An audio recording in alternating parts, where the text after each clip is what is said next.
Alright, so this is a case study entitled Security Breach at TJX. Okay, and we've already discussed another information security related case study. I think it was case number 4 or 5, I don't recall. But anyways, it was about distributed denial of service attacks, DDoS attacks. Now this particular case is actually set in November 2007. And the case actually begins with a dilemma that is being faced by Owen Rachel on his first day at his new job as a chief security officer at TJX Companies Incorporated at their headquarters in Framingham, Massachusetts, US. The company actually discovered in December 2006 that a computer intrusion dating back to July 2005 had happened, and there was an ongoing investigation related to that involving the FBI. And the company is actually in the middle of several class action suits over losses suffered by financial institutes and due to the breaches of customer privacy. So Rachel has to focus on finding and fixing the gaps in the company's IT security in the short term, as well as taking steps to ensure that in the long term that it is no longer vulnerable to other attacks in the future. So they are in a lot of trouble right now because they realized that they were actually attacked way back in 2005 and they only just realized it. So they have to go through that now. They have to go and fix it. In other words, they have to plug the holes that have actually happened in their security. So in other words, they have to get the management of TJX to actually view IT security as a serious business issue and not just a technological issue relegated just to the IT department. It actually has to be handled as a business problem. Now there are several objectives of why we are being taught or why we are studying this case. So the first one is to teach students about the role that business leaders actually play in decision making regarding the protection of IT assets. Second is to teach students the basic concepts regarding security and privacy. And thirdly, because we need to teach students about the scope and depth of the adequacy and the adequateness of security plans that are already in action. Anyways, so this case is actually going to cover several different questions, and let's look at the different questions. We'll answer them and you'll be able to better understand the case as a whole. So question number 1 is, what are the people, work processes and technology failure points in TJX's security that require attention right now in the short term? How should the company's IT security be improved and strengthened, and what should be its short-term priorities and its long-term plans? And 3, was TJX a victim of ingenious cyber crooks, or was the risk actually created because they made some mistakes, they cut some corners? So in other words, were the hackers too smart or were they too stupid? So how do smart, profitable retail organizations get into this kind of situation? I mean, how could they do this? So let's look at it. So there's an analysis of different things. So the first question that needs to be answered is about what are the people, work process and technology failure points in TJX's security that actually require our attention. So we need to start and look at it. All the employees at TJX actually have responsibility for information security. So there are a number of discussions points that that we need to look at when we're looking at the role of people's role within the organization, namely the top management. Now the top management, what exactly is the role that they're playing? They have to play the role in funding and governing the IT security, and what are they doing? So after reading Ross and Whale 2002, which is a suggested research paper that you should read about, but even if you don't, that's okay. Let's look at this because it's mentioned in the main case as well. You need to look at the fact that IT security is not just going to have an impact on the technological side. It's going to have an impact on customer confidence and their trust on your organization of keeping your data, the customer's data, as well as data of their own organization safe. So if a company can't even keep their own data safe, if they can't keep customer data safe, nobody's going to trust it, right? So it seems that the TJX's top management was not concerned about the security until the data breach happened. They didn't realize how important as a business issue such breaches can be. Number 2, the IT management, who is actually responsible for IT security and policy development and information security, as well as for the data and access security. What exactly is the structure of this group, of this division, of this department, and for what exactly is this group responsible? What exactly are they supposed to look at? What are beyond their scope? So is IT security an end-to-end responsibility, or is it a function divided among different people? Okay, are only a handful of people responsible for it, or is it divided amongst different people to handle different aspects of it? It's not clear from the situation at TJX if all the vulnerabilities to which they were actually exposed were understood by the people who were working on it or who could influence the situation.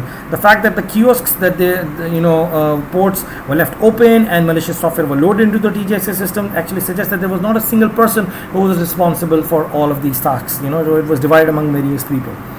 Then comes the issue of users. So accidents and malicious intent and lack of awareness of security practices, sharing of passwords, neglecting to challenge people who infiltrate in-store kiosks. All of these are in the purview or in the scope of users, right? So, and it falls under that. So all of these are ways in which users may have influenced the computer intrusion. They may have caused it, and they may be responsible. So users at the head office, and when I say users, I don't mean customers. I mean the employees of the company.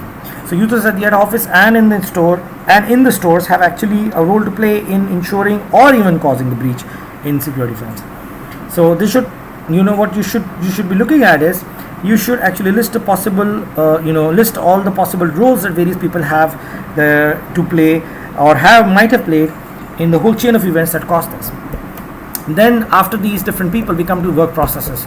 So in considering the duration and the magnitude of the kind of security breach that TJX actually faced, it becomes clear that there is a common security work process that might have prevented this. So you needed to have some kind of work processes that handle security itself, which apparently weren't there. So practices surrounding privacy. So firms need to have a whole framework of processes and tasks that actually manage customers and other stakeholders' privacy effectively, and it's focused on just that. And this is also true because you need to do it for legal compliance as well. There are laws that actually require organizations, no matter which country you operate in, to actually have such processes in place. So these processes actually have several requirements. They need to have accountability, and they need to be identifying purposes. They need to have consent. You need to ask users whether their data can be kept or not. You need to limit the collection of data to only the basic requirements. You need to limit the use of that data, of that collected data that is being used for security purposes, and its disclosure and its retention. You need to destroy it after it's been used for whatever security purpose that you've kept it. The accuracy of that collected data, the safeguards in place to prevent any kind of intrusions, and the openness of your entire standards and rules. Furthermore, individual access to a particular data must be controlled, must be monitored, and obviously you need to look at how the compliances are being made with the law. So with respect to security, the practices around this risk identification, developing policies and compliance, tasks, managing such incidents, threats, all of these are topics that you need to be thinking about when we're talking about the security of any organization or the mess up that they had created. Anyways, from the technological point of view, given that there's a speculation already going on about this security breach, there are a lot of things that could have gone wrong, that from a technological aspect. So there is not a single point of failure. However, if you actually wanted to point at one specific thing, then that single largest point of failure would be TJX's own admission, according to themselves, is the management of the data encryption itself. So either for data in transit as well as the data that was stored. The encryption technologies of any retailer, large or small, are vulnerable to attack because obviously they weren't that good. The encryption technology that they were using was just not that good. Rigel actually accepted that, especially in the case of retailers. So TJX was no exception. For example, the customer information was downloaded by the hackers into their files at the precise moment when the data encryption was in the clear. So there was no encryption data actually there present, and the files were actually downloaded and stolen while they were actually moving from one system to another. So this could happen to any retailer, but what made TJX's situation bad was that they had that the hackers actually had access to wireless equivalent privacy key, which is the WEP key that is used to do the encryption. So they actually had the encryption and decryption key through which they could unlock any encryption code at any time. So not just specifically when a transaction was happening, but rather at any given time. So they had the key. So it was over. So cracking a WEP encryption, which is specific to a particular network, is actually pretty easy. So once you have the key, it's very easy to break a WEP encryption, which is what TJX was actually using. On the other hand, cracking a wireless application protocol encryption, which covers a wider range of wireless devices such as cellular phones, is actually much harder. So WEP is actually the norm for wireless encryption today because it's actually perceived to be more secure, while the encryption being used by TJX was actually weaker. So they were using WEP instead of using WAP, which was the better form of encryption. That's one major mistake that they made. The networks also played a major role. So there were a lot of improperly secured wireless networks, and network access was available through USB ports, which is again dangerous. If in a system you could access the network through, or rather you could connect with the network using USB ports, or that USB ports could be used to download, copy and remove data from the network. That's a bad thing. So in the exhibit 2, in the case, there's a whole framework that looks at different other vulnerabilities that you could also look at, which includes weaknesses in firewalls, access controls, as well as data storage and protection. Anyways, the next question is, how exactly should the company's IT security be improved and strengthened? What should be its short-term priorities and long-term plans?